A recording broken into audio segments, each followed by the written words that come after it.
Coming up on Locked On Dodgers, we're going to talk about Max Muncy, Joe Kelly, and the mess that will be made with the schedule if some regular season games are canceled. So let's get Locked On Dodgers.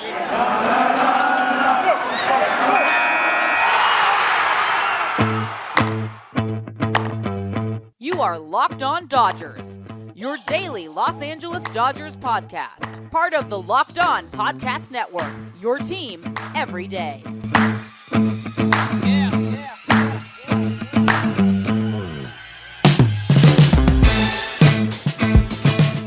Hello, Dodger fans. This is Locked On Dodgers, part of the Locked On Podcast Network, your team every day. Thank you for making Locked On Dodgers your first listen every day. Remember, this show is free and available on all podcast platforms and on YouTube simply by searching for Locked On Dodgers. Or even better, just subscribe in all those places and never miss a day because you know we're not going to. If this is your first time listening or watching, my name is Jeff Snider and my co-host is Vince Samperio, although we're doing a split episode today, so I will be with you for the first half. Vince will be with you for the second half. Vince and I are both lifelong Dodger fans just like you, and we've also both spent time in the locker room and the press box covering the Dodgers. So we're not quite insiders, which is a good thing, but we bring you the smart fans perspective on our boys in blue every weekday morning. So please, again, subscribe wherever you get your podcasts and or on YouTube. I know everybody says that. It means a lot to us if you subscribe so that you get our content every day. And let's talk about some Dodgers. Today, I put out a call for some questions from our listeners.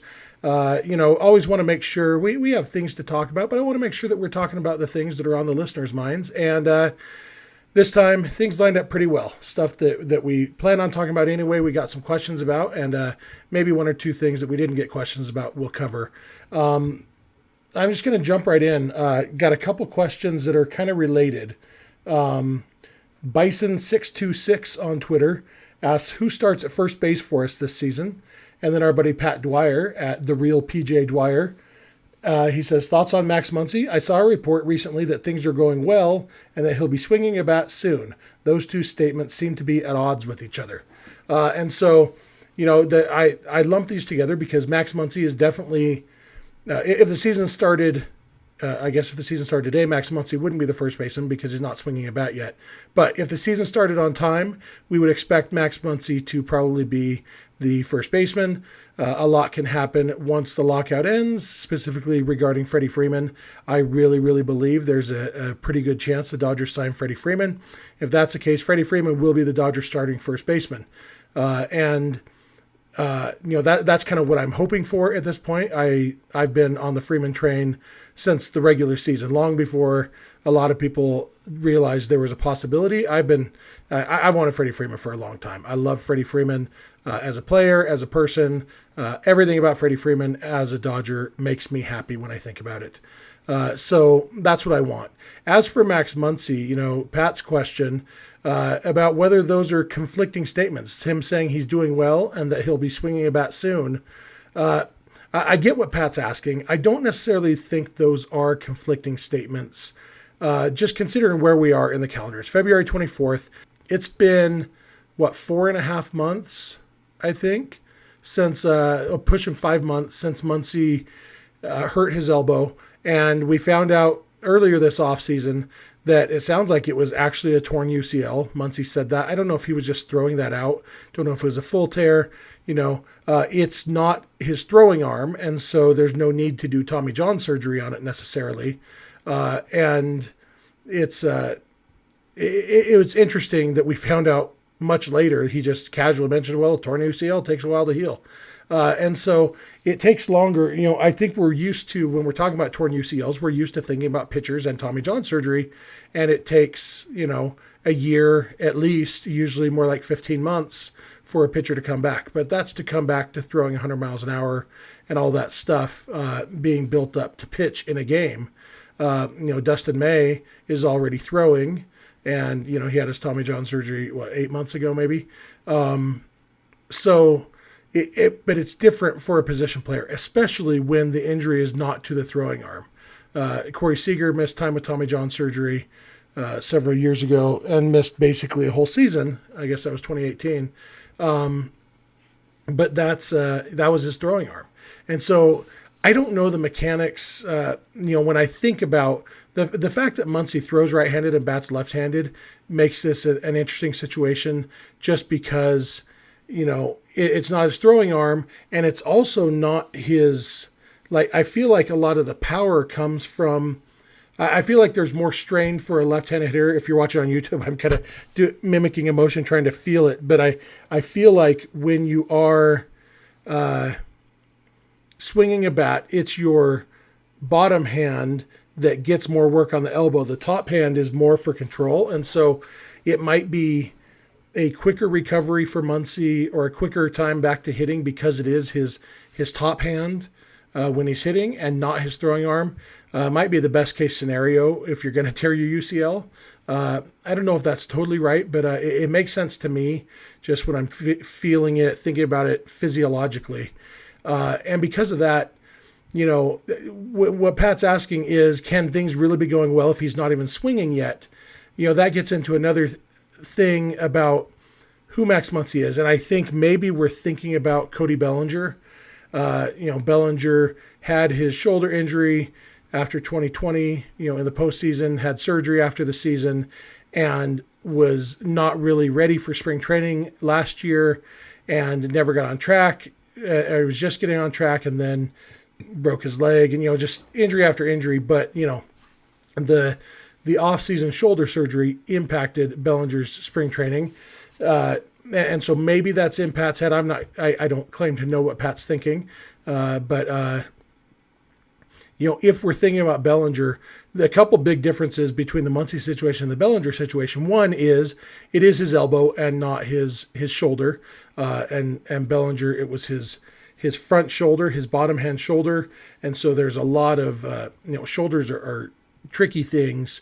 And it's hard to get your power back. We've seen it with Adrian Gonzalez in the past, other guys who've had shoulder injuries and never really returned to what they were.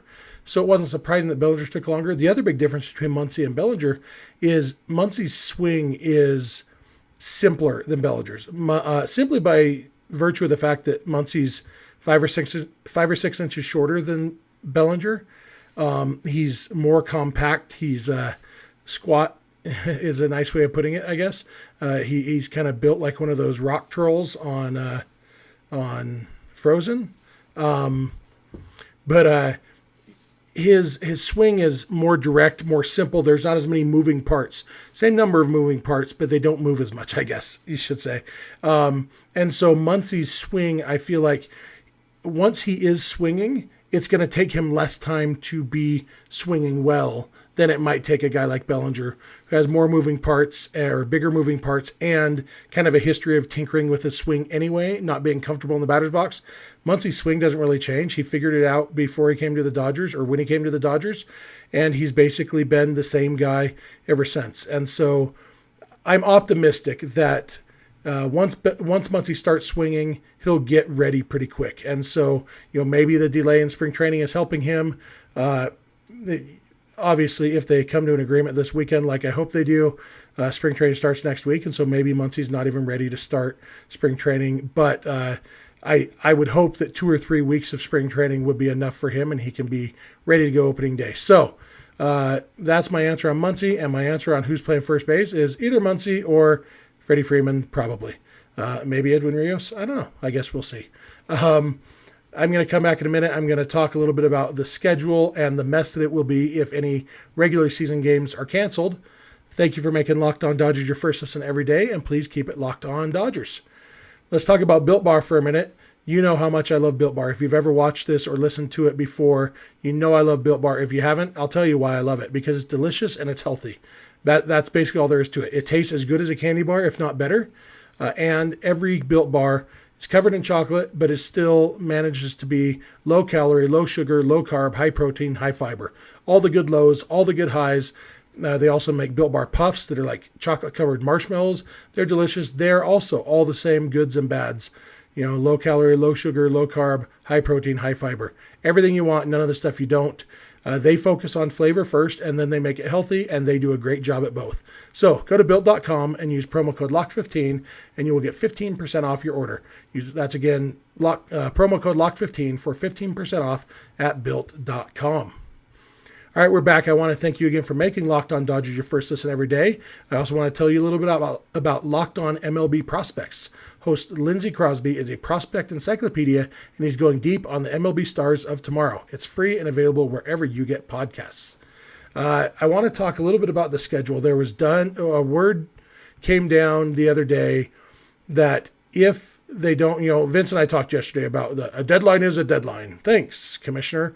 And part of that statement was if they don't have an agreement by the 28th, the start of the regular season will be delayed and games will be canceled. And they mentioned, basically they said games will not be made up. They will just, whenever the lockout is done and they do spring training and they're ready to start the regular season, they'll just pick up the schedule wherever it was. Now, looking at the Dodgers schedule, in the first month of the season, the Dodgers have 7 games against the Rockies and 6 games against the Diamondbacks. That's 13 games against the bottom feeders of the NL West in the first month of the season. So if, hypothetically, they were to lose a month of the season, the Dodgers would lose a disproportionate number of games against those bottom feeders because of the schedule mess. You'd also have situations where whenever they did pick it up, you would have a bunch of teams that didn't have the same number of games played. It happens all the time. Whenever there's a work stoppage in 1981, teams didn't all play the same number of games. In 94, they didn't. 95, I think they did redo the schedule. And so every team played the same number of games. But this year, they wouldn't. You'd have teams in the same division. You would probably have a division where a team ended up winning their division by half a game, and the second-place team played one fewer game. And the second-place team would have a legitimate gripe about if we had gotten one more game and we had won it, we would have been tied.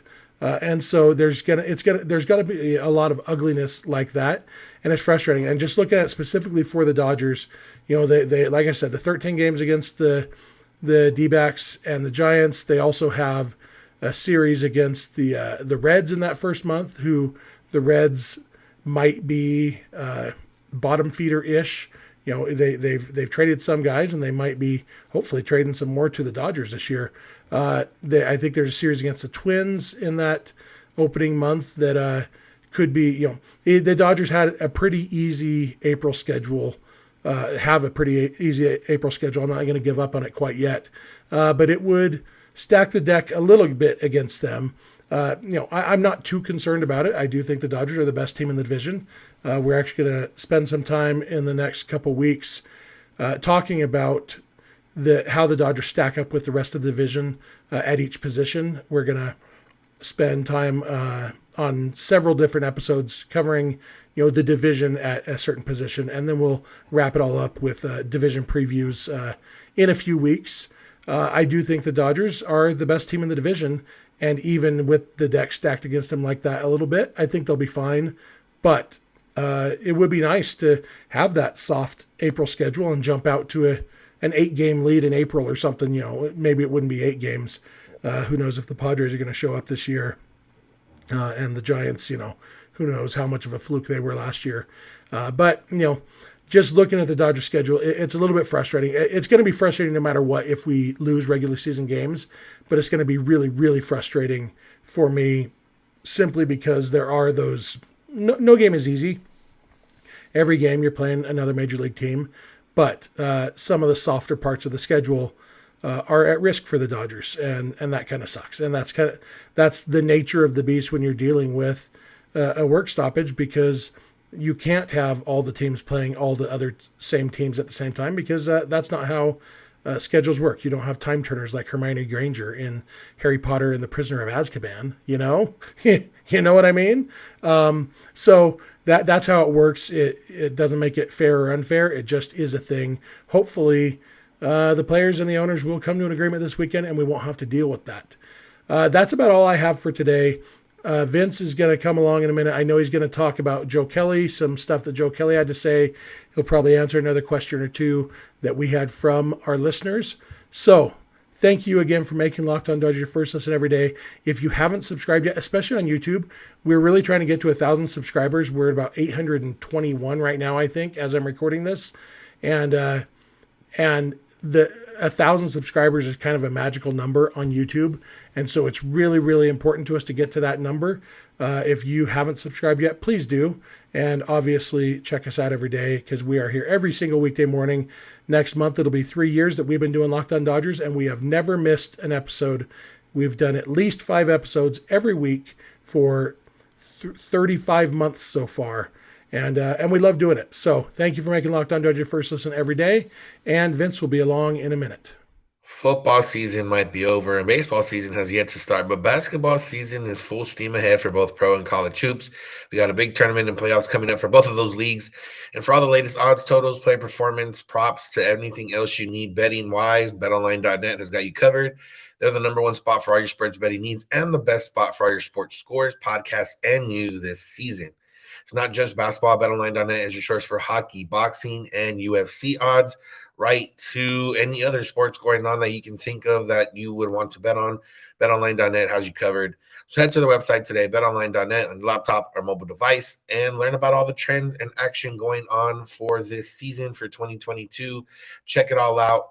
BetOnline, where the game starts. Yo, Dodger fans. Vince Samperio here to close out the episode. And we're talking a little bit about Joe Kelly, who was on AM 570 the other day and was talking about coming back to the Dodgers and was basically saying that he wants to come back to the Dodgers. And we know Joe Kelly, the Dodgers had a $12 million option on him this year. They declined it in favor of a $4 million buyout. At this point, saved themselves $8 million. But then Joe Kelly was on LA 570 LA Sports, and he said that there's mutual interest. He said, obviously, I want to come back and be a Dodger, and the interest is mutual, so we've got to make something happen. Which the real only news there is that the interest is mutual. We would imagine, or you would imagine that Joe Kelly would want to come back to the Dodgers. Why wouldn't he? He seemed to enjoy his time here. He had a nice role. Pitching in front of the LA crowd is always fun. And, he's had some big moments, and he's a fan favorite here in Los Angeles. So why not want to come back? The fact that the interest is mutual is I wouldn't say interesting, but, they could benefit from one more arm. They do already have a pretty strong back of the bullpen. But adding one more arm wouldn't be the worst thing.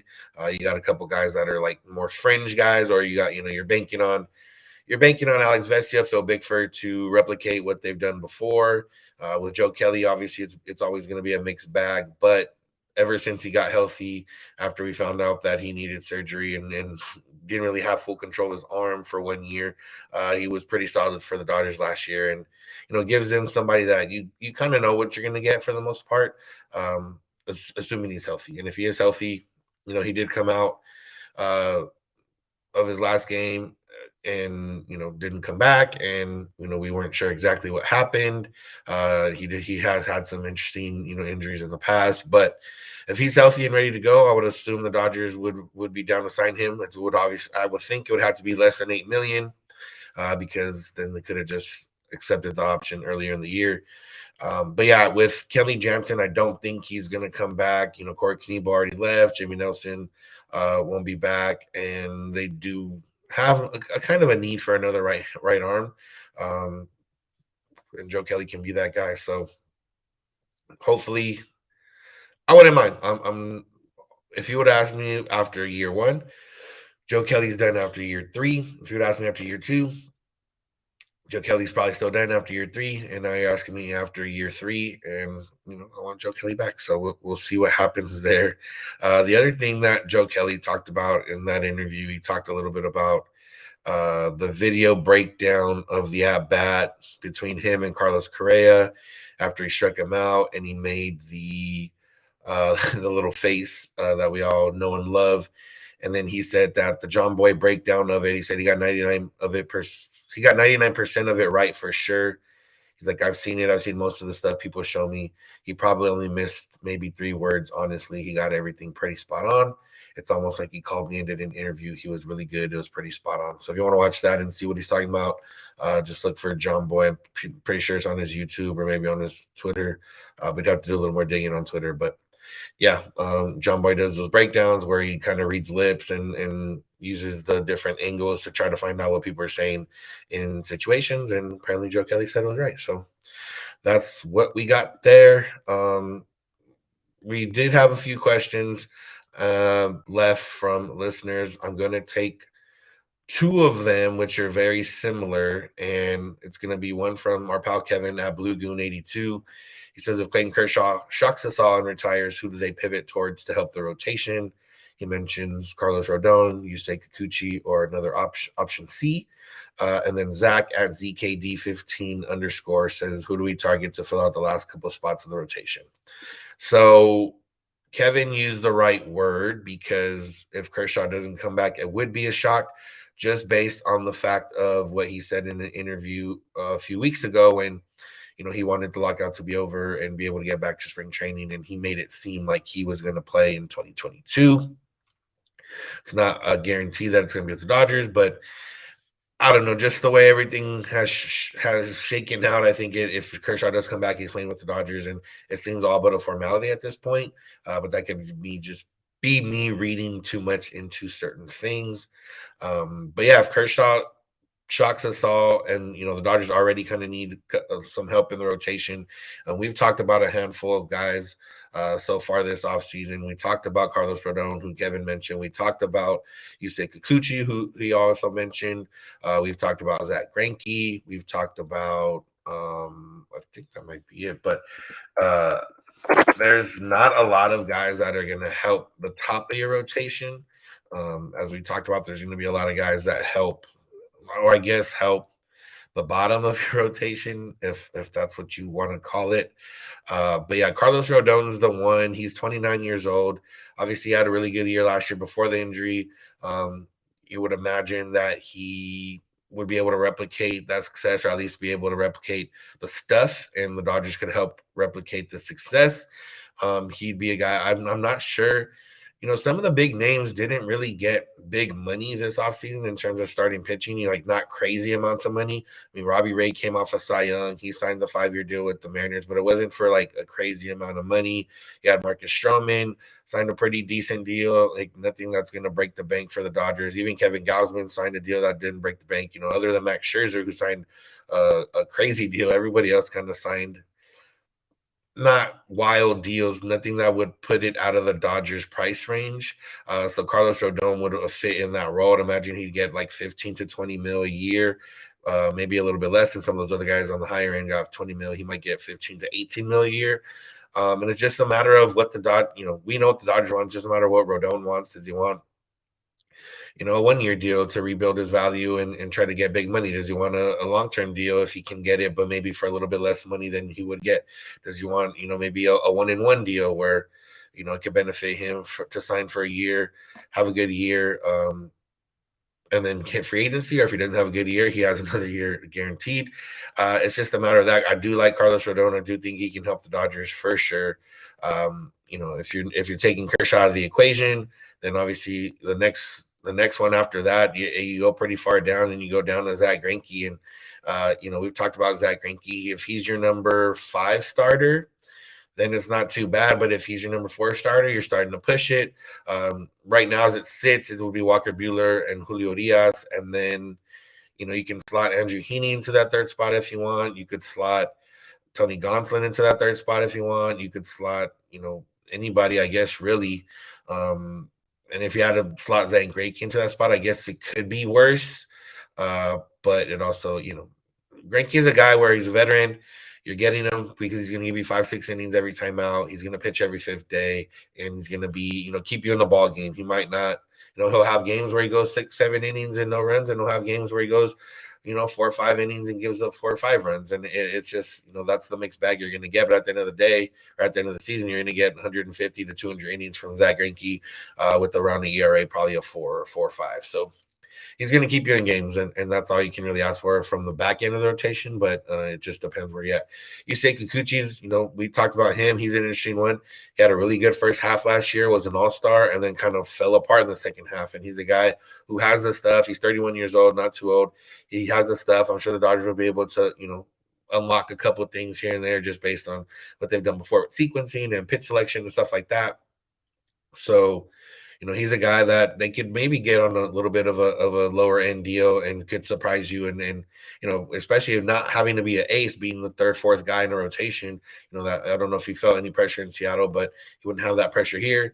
He'd be able to kind of relax and, pitch well. And you're going to be, when you come over here as a starting pitcher, for the most part, you're expecting, I'm going to be backed by the Dodger offense. They're going to be putting up some runs, or they should be putting up some runs. And that also helps you pitch a little bit better, pitch a little more comfortably, instead of, pitching in a game where if you give up a run, you might lose. So that's where we're at on the ones mentioned. Other than that, we talked about this other day. There's not a lot of guys. I'll run through the list of just based on WAR last year starting pitchers. You got Tyler Anderson, Michael Pineda, Danny Duffy, who won't pitch until June. You got Johnny Cueto. You got Brett Anderson. You got Zach Davies, Drew Smiley, J Happ. So there's not too much beyond that. Danny Duffy would have been cool, but again, he's not pitching until June. Doesn't really help the Dodgers early in the year. I guess theoretically, if they were like, okay, we'll go early in the year, we can get away with it. We'll have Duffy come back in June. Dustin May could come back in July or August. And then, you could make a deal at the deadline, and then you can really ramp up. That's very possible. But as I see it now, I'm assuming Kershaw is going to come back. So you got your top three. Andrew Heaney should fit into that 4 or 5. And then you got Tony Gonsolin, Ryan Pepiot, Andre Jackson, Mitch White, and David Price to a certain extent, all for that 5th slot. And then, maybe a swing relief type role. So while the Dodgers aren't completely, out of, they're not the worst rotation in baseball by any means. They have 2 Cy Young candidates at the 1 and 2. But they just don't have that necessary. They don't have that depth that they've had in terms of quality arms. They do have depth of potential though. Andre Jackson, Mitch White, Ryan Pepiot, that's all potential. We've seen those guys all do well. We saw Jackson and Mitch White do well enough in the majors. We've seen Pepiot do well enough in the minors, and that changeup has already been graded one of the best changeups in baseball, and he's not even pitching the majors yet. So I think, and I've said this a few times this offseason, I think they go with figuring it out between those guys. Maybe Gonsolin is over all the injuries from last year, and he's ready to go. He was great in 2020. He was still, numbers-wise, still decent in 2021, but just, didn't quite have what he showed in 2020. It's very well possible that he's a number 4 starter or even number 3 starter, depending, if Kershaw comes back or not. And it's set, and the Dodgers will be good to go. So I think it's a matter of they're going to see what they got, see what they can do, and if they need a pitcher, they'll go get him at the deadline. And, I don't think that's the wrong way to go about it. Like I said, you do have an offense that should be putting up at least 4 or 5 runs a game on average. That should be enough to win you games. You got a bullpen that's really strong. You got good arms in the back end of the bullpen. So if your starters can give you 5, maybe get into the 6th, then you're going to be, a good spot for most of these games. And I do think that they want to avoid what they did last year in the sense of using a bullpen game every 5th day for like a month, and at one point using 2 bullpen games every 5 days for like a few weeks at a time. So I think they're going to loosen the reins a little bit and give guys like Mitch White, Andre Jackson, and Ryan Pepiot a little bit more of a leash in terms of, all right, go show us what you can do. And as we saw last year, Mitch White had some good outings, and mostly in relief. Andre Jackson had a couple of decent outings that showed that he could, hold his own potentially in the majors. And, Ryan Pepiot, we've been waiting for a year now. So hopefully we see him up there. So I think that's where they sit. I don't think if they'll go after a free agent, a Greinke type would fit. Rodon's a little bit higher end, but I still think he would be worth it if they can get him, in that $15 to $18 million range year for maybe 3 or 4 years or less. So we'll see. It's going to be a frenzy once, and mentioned this before. It's going to be a frenzy once the lockout is over. A bunch of guys are going to sign, and it's one of those where maybe somebody that thought they were going to sign somewhere and doesn't end up signing there, and then Maybe they're out of luck and they end up signing with the Dodgers for cheaper. Who knows? But that's all we got for today's episode. Thank you all for listening. Thank you for making Locked On Dodgers your first listen of the day every day. We are free and available on all platforms, and on YouTube you can watch us. We'll be back next week. What would be around the deadline time, so we'll see if there's a deal by then. If not, we will see what the ramifications of no deal would be. Jeff will be with you the first 2 days of the week next week. I'll be out of town on vacation. So make sure to check out Jeff next week and make your second listen of the day Locked On MLB with Sully. He brings you his unique perspective on the major leagues past and present. It's free and available wherever you get podcasts. If you want to find us, we are on social media, Twitter and Instagram at Locked On Dodgers. Jeff is on Twitter at Snider. I'm at Vince Samperio. If you want to call and leave us a voicemail or send us a text, you can do so at 323-863-5625. Or you can always send us an email, lockedondodgers@gmail.com. We're here every weekday morning, and we hope you'll be with us when you get in your car or if you're at home. Text My Device Play podcast, Locked On Dodgers.